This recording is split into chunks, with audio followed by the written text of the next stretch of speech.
It is my distinct honor to introduce a leader whose steady guidance continues to enable Pag-IBIG Fund to widen access to its programs and strengthen its contribution to national development. As Secretary of the Department of Human Settlements and Urban Development and Chairman of the Pag-IBIG Fund Board of Trustees, he exemplifies the kind of transformative leadership that modern public institutions require. Leadership that is inclusive and strategic, firmly anchored on Pag-IBIG Fund's core values of integrity, transparency, and excellence. Known for his no-nonsense and straightforward approach, he is a strong advocate of good governance and institutional discipline. He believes that public service must be efficient, accountable, and results-driven, and that corruption has no place in any institution entrusted with the people's resources. Under his stewardship, Pag-IBIG Fund has not only sustained its financial strength, it has continued to expand its reach and improve how it serves members across the globe. He champions governance rooted in integrity, ensuring that every policy safeguards the hard-earned savings of Filipino workers. He advances transparency, strengthening systems that promote accountability and reinforce public confidence. And he upholds excellence, encouraging Pag-IBIG Fund and our key shelter agencies to innovate, modernize, and deliver services that respond effectively to the evolving needs of our fellow Filipinos.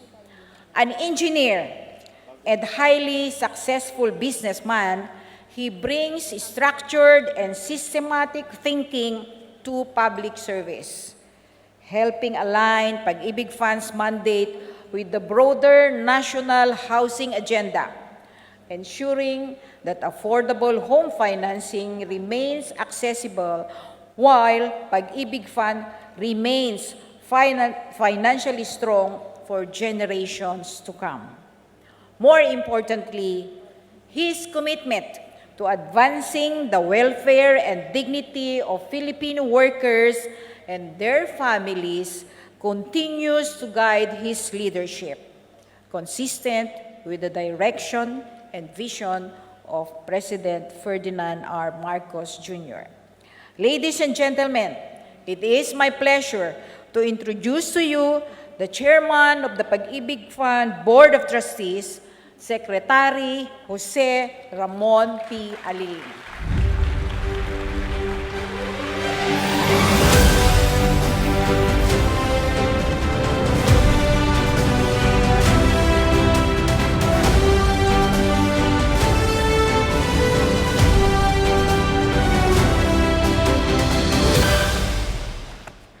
Magsipo po tayo. Salamat po. Thank you, Manang Malen, for that kind introduction. Habang nagsasalita po yung mga nauna sa akin, binabrowse ko itong speech na dapat babasahin ko ngayon. No? Pero nakita ko, nasabi na nila lahat. No? Nasabi na lahat. No? Na numbers will show. Numbers will show. No? Hindi natin kailangan ng sabihin pa. Numbers will show. Yung piniresent po ni Manang Malen na napakaganda po ng performance ng Pag-IBIG Fund nitong taon na to.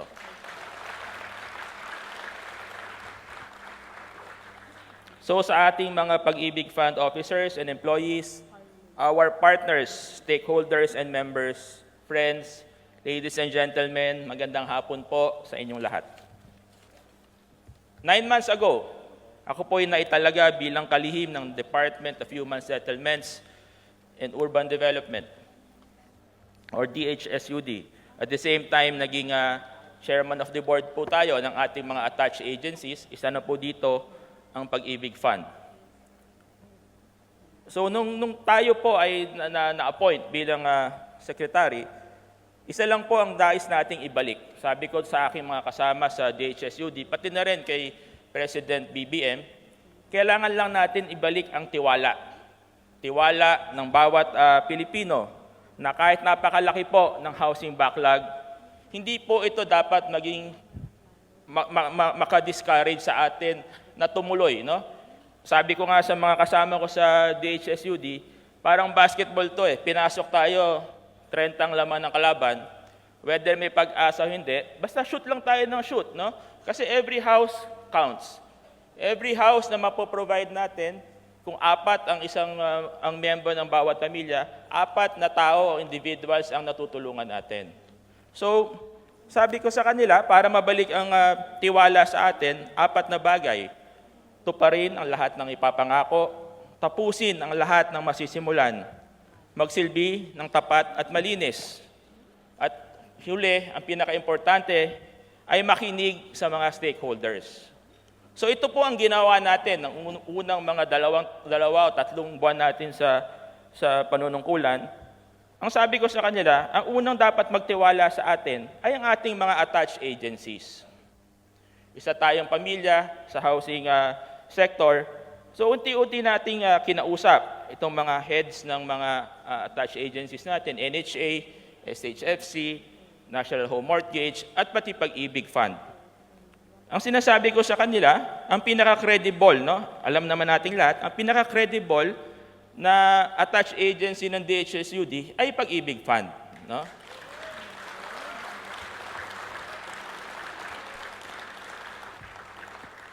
So sabi ko, pag nakumbinsin natin ang Pag-IBIG Fund na magtiwala sa pambansang pabahay para sa Filipino program, mayroong pag-asa.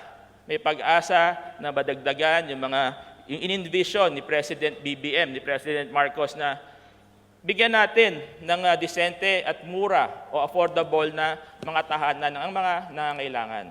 So ang ginawa natin, binuksan natin yung expanded pambansang pabahay para sa Filipino program or expanded 4PH. Sa tulong po ng SHFC, binuksan natin ulit yung community mortgage program. Sa tulong po ng NHA, binuksan natin ulit yung rental housing program. Ito pong mga programa nito ay nag-a-address doon sa mga informal settlers natin. No? Then ang binilin sa akin ng mahal nating presidente, huwag nating kakalimutan na bigyan din ng housing program para naman sa mga working class.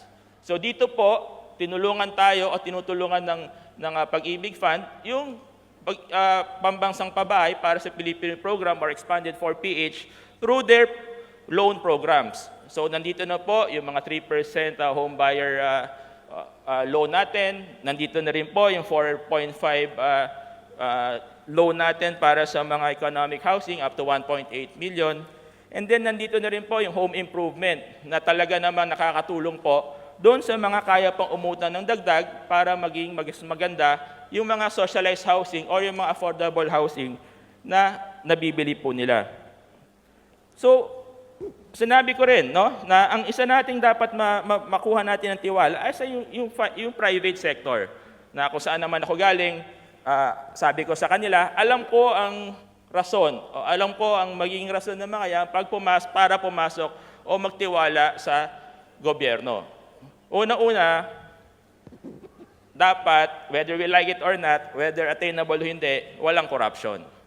We cannot aim for 10% corruption. Yun ang lagi ko sinasabi. Lagi yung aim natin, zero corruption. Whether, binabati ko sa ko dyan na hindi daw realistic, whether it's not realistic or realistic man yan o hindi, up to the last day na nagsisilbi ako sa gobyerno, I will always aim for zero corruption. So true enough. Kaya nandito tayo ngayon, nagpapasalamat tayo no, sa Megawide. Dahil ito, malaking breakthrough po ito no, na nagtiwala sa atin ng isang reputable na developer contractor mula sa private sector. Hindi po biro na ang isang private developer tataya sa affordable housing. Kagaya nga po na nasabi ni Chairman Edgar kanina ng Megawide, manipis ang kita, pero yung fulfillment naman na nararamdaman nila tuwing nakaka-provide ng socialized housing, hindi mo matutumbasan ng pera. So again, salamat Megawide sa tiwala. Ano ba naging epekto nung pagtaya o pagtiwala sa atin ng Megawide? Dumadami na po ang nag-i-inquire. Dumadami na ang gustong pumasok sa 4PH through this Pag-IBIG program. Sabi nga ni DCO Alex kanina, dapat bigyan na ng pangalan yung programa na to kasi nagiging Megawide program eh. Hindi naman, di ba?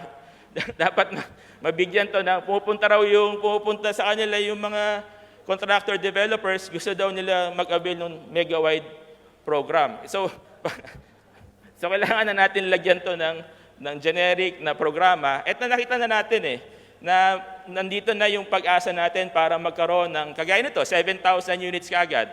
Of course, yung other developers, tuloy-tuloy pa rin yung pasok. Pero yung mga tataya ng 7,000, 10,000, dito po mararamdaman kaagad ng mga nangangailangan po ng bahay yung epekto nitong pagtutulungan ng Pag-IBIG Fund ng DHSUD. So, as the chairman po of Pag-IBIG Fund, I assure our members and stakeholders that we will uphold strong governance and prudent stewardship so Pag-IBIG Fund remains sustainable and our programs remain affordable because our members are the true owners of Pag-IBIG Fund. They share directly in its gains through benefits that stay within reach, low-interest home loans that help more families secure decent shelter, and as many away today, the dividends earned on their hard-earned savings. Ang tagumpay po ng Pag-IBIG Fund ay tagumpay ng bawat miyembrong nagmamay-ari nito. To our dear stakeholders and members, guided by our core values of integrity, professionalism, service, and excellence, Pag-IBIG Fund will continue to build on its achievements and uphold its role as cornerstone institution for housing and savings in the country. In strong support of President Ferdinand R. Marcos Jr.'s vision of Bagong Pilipinas. Muli, ako po'y nagpapasalamat sa inyong tiwala sa national government, sa tiwala sa DHSUD, sa tiwala sa Pag-IBIG Fund. Mabuhay ang Pag-IBIG Fund, mabuhay ang Bagong Pilipinas. Magandang hapon po sa inyong lahat. Mabuhay indeed. Maraming salamat po, Pag-IBIG Chairperson Aliling. Please remain on stage. Please join us here. Thank you for your report on Pag-IBIG Fund's impressive accomplishments for 2025. And as you stay with us here on stage, Secretary, we are about to begin the unveiling of the Pag-IBIG Fund dividend rates for 2025. So please, everyone, you may take your seats. We have come to the exciting part. I'd like to invite back on stage Pag-IBIG Fund CEO Manang Malen Acosta to please join Secretary Aliling for the dividend rates reveal. At bago yan, syempre live na live tayo sa Facebook. Hello po sa inyong lahat, ang mga nag-watch party. Alam kong napaka-excited na. In fact, Secretary Manang Malen, meron tayong mga comments sa Facebook. If you'll allow me to just share some of them, no? Sabi ni Liu, congrats, as early as now, nagko-congratulate na. Congratulations, Pag-IBIG Fund. Please continue protecting our money. At sabi naman ni Ann Globa, ito ang tunay na pag-ibig. May ROI. O, diba? Kaya, ito na. Are you ready? Ay, ready na. Alam niyo po, each year, Pag-IBIG Fund members truly await the announcement of the dividend rates on their Pag-IBIG Regular Savings and the return rate on their modified Pag-IBIG 2 or MP2 Savings. And at this very moment, we are about to reveal the 2025 Pag-IBIG Fund Regular Savings dividend rate and modified Pag-IBIG 2 or MP2 return rate. Secretary Aliling, CEO Manang Malen, may we have your approval to unveil the dividend rates for 2025? Approve? Approve! Thank you. Thank you for your approval. Kayo naman, are you ready for the reveal?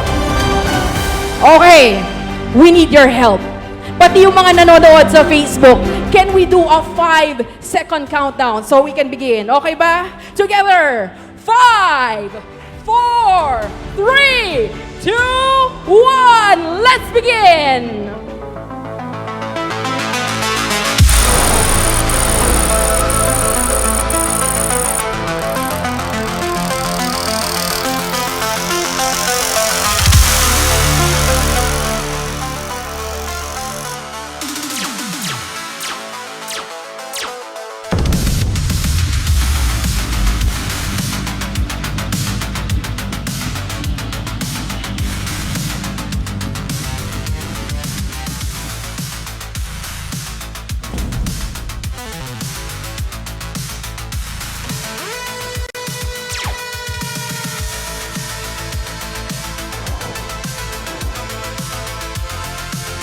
The first reveal is the 2025 dividend rate for Pag-IBIG Regular Savings.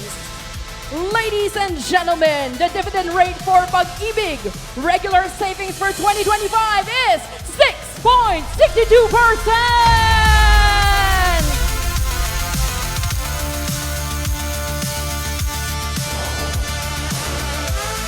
And now it's time to reveal the MP2 Savings return rate. Ladies and gentlemen, the return rate for the Pag-IBIG MP2 Savings for 2025 is 7.12%! Congratulations, Pag-IBIG Fund and all its members. Another stellar milestone, truly worth celebrating. At this point, Manang Malen, Secretary Aliling, please join us. Let's take a moment to capture this key milestone with some photos. Congratulations. I'm sure a lot are truly happy with the results. Kaya maraming salamat to our Board of Trustees of Pag-IBIG Fund headed by Chairman of the Board, Honorable Secretary Jose Ramon P. Aliling, for the new dividend rates for 2025. By declaring this new dividend rate, you reaffirm Pag-IBIG's promise of delivering meaningful returns.